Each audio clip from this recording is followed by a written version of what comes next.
हम तो मदद कर रहे हैं। पत्रकार क्या होता है? वॉचडॉग होता है, मदद कर रहा है।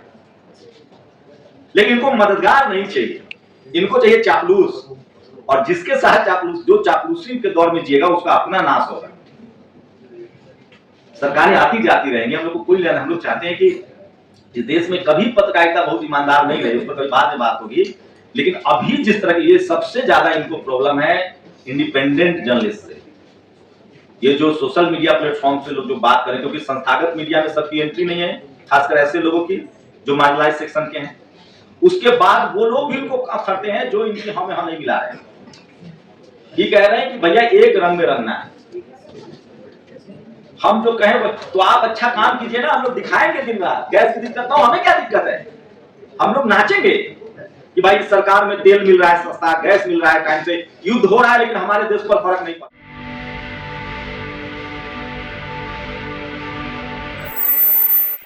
पंकज सर से बात कर रहा था कि एक्चुअली दिक्कत ये हो रही है कि जो संस्थागत मीडिया है, मैं उसको मेन स्ट्रीम तो नहीं कहता हूँ, संस्थागत कहता हूँ, क्योंकि उनके पास सालों का वर्चस्व है, उनके पास धन है, लीगल टीम है, सरकार के साथ वो उठते बैठते हैं, जजों के साथ, वकीलों के साथ उनका उठना बैठना होता है, सब उसके पटे। तो जो संस्थागत मीडिया है ना, उसने ये स्पेस दे दिया है सरकार को। उसकी जो भी वजह है, मैं आज की रिपोर्ट बता रहा हूं कि लगभग डेली भारत सरकार मीडिया के दुश्मन नहीं है। जो लोगों को लगता है, जो बहुत सिंप्लीफिकेशन हो रहा है, भारत सरकार मीडिया का दुश्मन नहीं है। 15,000 लगभग 15, कोई गलत ना हो तो मतलब बड़ा एक बजट आया है लगभग।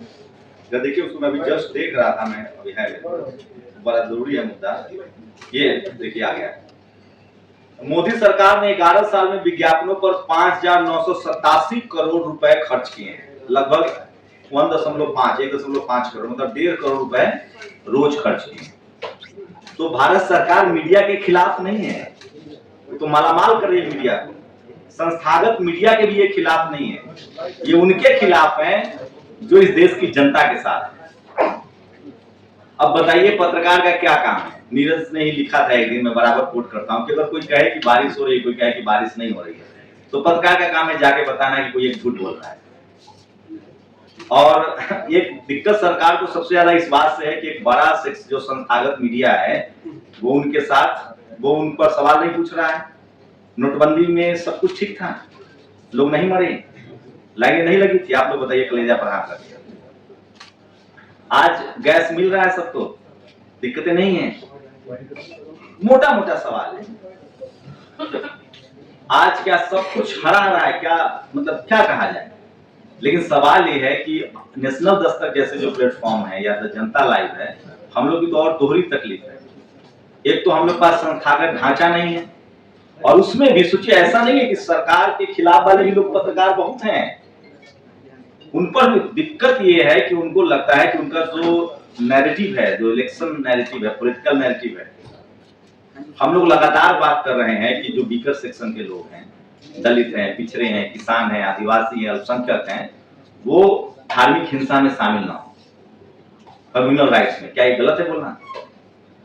हम लोग कह रहे हैं कि आप लोग स्कूल जाइए, अस्पताल की मांग कीजिए, आप लोग रोजी रोटी आपके लिए बहुत जरूरी है, क्योंकि आप गरीब हैं, लाचार हैं, बेबस हैं। क्या ये बात करना गलत है? हमारा तो इसलिए बंद किया गया है क्योंकि हम इस देश के एक बड़े सेक्शन को ये समझाने की कोशिश कर रहे हैं कि आपको स्कूल जाना है, पढ़ना लिखना है, आपको किसी भी सांप्रदायिक दंगे में शामिल नहीं होना है। हमें कोई मतलब नहीं है कि धार्मिक तांडव से, हमें कोई मतलब नहीं है। सरकारें आती जाती रहेंगी, इसलिए ये जो नैरेटिव हमारे साथ, पता है, मैं थोड़ा सा नेशनल दस्तक के साथ, पता है क्या दिक्कत है? हमारे खिलाफ सरकार कम होगी। ये जो संस्था में जो बैठे हुए जो जातिवादी सोच के लोग हैं, उनको लगता है कि ये क्यों बोल रहा है भाई, यहाँ से कोई शेड्यूल कास्ट बोल रहा है, कोई अल्पसंख्यक बोल रहा है, कोई पिछड़ा समाज का बोल रहा है, इसको तो बकरी चराना चाहिए था, इसको तो हल जोतना चाहिए था, कायदे से तो इसको ड्राइवर होना चाहिए था। पत्रकार कैसे हो सकता है? हमारी समस्या दूसरी है भाई, सरकार से भी है, और जो सिस्टम में जातिवादी सोच के लोग हैं, वो तो हमको, उनका पक्ष तो हमको श्राप दे दे, भस्म कर दे। वो तो अभी पेज उड़ाए हैं हमारा, हमें इस तरह की धमकियां मिलती है फोन करके कि पत्रकारिता तुम कैसे करोगे। ये भी एक बड़ी समस्या है। लेकिन सवाल यह है कि ये जो चल रहा है, इससे कम से कम इस देश के लोगों का भला नहीं होगा। अच्छा, मान लीजिए हम लोग चुप हो जाएंगे, जैसे तमाम संस्थागत मीडिया चुप है, तो क्या लोगों की समस्याएं हल हो जाएगी? गैस मिल जाएगा? एम्स में आधे से ज्यादा डिपार्टमेंट में फैकल्टी नहीं है, ऑपरेशन थिएटर नहीं चल रहे हैं, ये ठीक हो जाएगा? 1 लाख सरकारी स्कूलें बंद हो गई है देश में, वो ठीक हो जाएगा? हम नहीं बोलेंगे, हम कुछ और कर लेंगे, हम मजदूरी कर लेंगे। अगर उनको लगता है कि हम यही करके पेट पाल रहे हैं तो हम तो मजदूरी करने के लिए तैयार हैं, लेकिन क्या इस देश के लोगों की समस्याएं ठीक हो जाएंगी?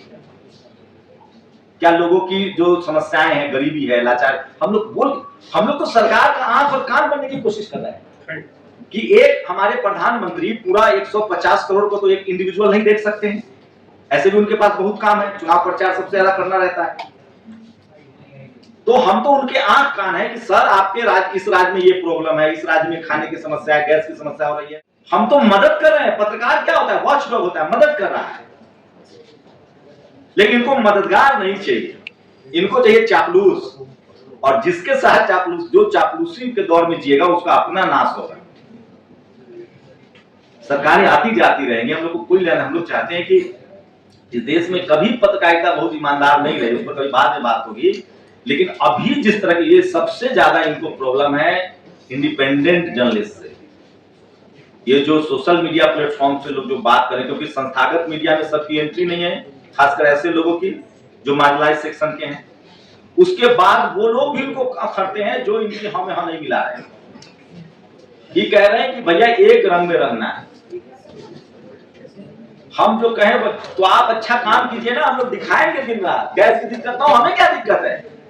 हम लोग नाचेंगे कि भाई सरकार में तेल मिल रहा है सस्ता, गैस मिल रहा है टाइम से, युद्ध हो रहा है लेकिन हमारे देश पर फर्क नहीं पड़ता, गैस मिल रहा है। अब ये फैक्ट चेक चला है आजकल, फैक्ट चेक कर रहा है। मतलब सोचिए, एआई का वीडियो, एआई की फोटो कौन इस्तेमाल नहीं कर रहा? आपको एडिटिंग एआई से हो रहा है। हमारी सरकार करे कि हम सबसे ज्यादा एआई पर इन्वेस्टमेंट करने वाले हैं, भारत को एआई का हब बनाना है। एआई से कोई फोटो लगा दीजिए तो पेट में दर्द हो जाता है। हद है भाई। हम मान लीजिए अब चांद पर तो जाएंगे नहीं, चांद का एआई का फोटो लगा दिए तो दिक्कत हो जा रही है। तो ये तमाम बहाने ढूंढे जा रहे हैं। दरअसल चिंता इस बात की है कि मीडिया अब डेमोक्रेटाइज हुआ है। मीडिया पर जो हिरार्की थी, जो वर्चस्व था कुछ लोगों का, कुछ मीडिया घरानों का, कुछ कम्युनिटी का जो वर्चस्व था वो टूट रहा है। आम लोग बात कर रहे हैं। मैं एक बात बताऊं, सोशल मीडिया ही सच्चा मीडिया है। एक तो हमारा बहुजन मीडिया वाला है कि सोशल मीडिया ही गरीबों का मीडिया है। सोशल मीडिया इसलिए सच्चा मीडिया है कि कोई आम के पास बैठा है, उसके पास फोन है, वो तुरंत ट्वीट कर दे रहा है कि आम का पत्ता गिरा, वो सबसे ईमानदार है ना। तो हम लोग बेहतर दौर में हैं, घबराने की जरूरत नहीं है। मैं बहुत होपफुल हूं, बेहतर दौर में है, ऐसे दौर में है जब सब बोल रहा है। जरूरत है इस देश के लोगों को हमें एड्रेस करना पड़ेगा। और जिस तरह से अगर इस देश की जनता को सस्ता दवाई चाहिए, सस्ता गैस चाहिए, सस्ता तेल चाहिए, नौकरी चाहिए, उनको अगर अपने रोजी रोटी की चिंता है, उनके अपने बच्चों की चिंता है, उनको आरएमएल एम्स जैसे अस्पताल चाहिए, तो उन लोगों को इस लड़ाई में हमारे साथ खड़ा होना पड़ेगा। उनको कहना पड़ेगा कि भैया हमें सोशल मीडिया चाहिए, हमें राजीव निगम के वो सरकाजम चाहिए जो वो सत्ता से सवाल पूछते हैं। हमें पंकज श्रीवास्तव जिस तरह से बताते हैं कि किस तरह से ये बजट इतने का था, ये झूठ बोला जा रहा है, ये सच बोला जा रहा है। हम लोग सरकार की दुश्मन नहीं है भाई, न सत्ता के दुश्मन है, हमारा क्या लेना देना है। हम लोग इस जनता के हित ऐसे हैं। लेकिन ये बात सरकार समझे, और सरकार में जो बैठे बाबू लोग हैं जो ये सब खेल रच रहे हैं वो भी समझे। अगर वो यही खेल करते रहेंगे तो वो सरकार के भी दुश्मन है, अब मोदी जी के तो पकिया दुश्मन है। उनका फैक्ट चेक होना चाहिए कि कहीं कहीं से और पंडित तो नहीं हो रहा है।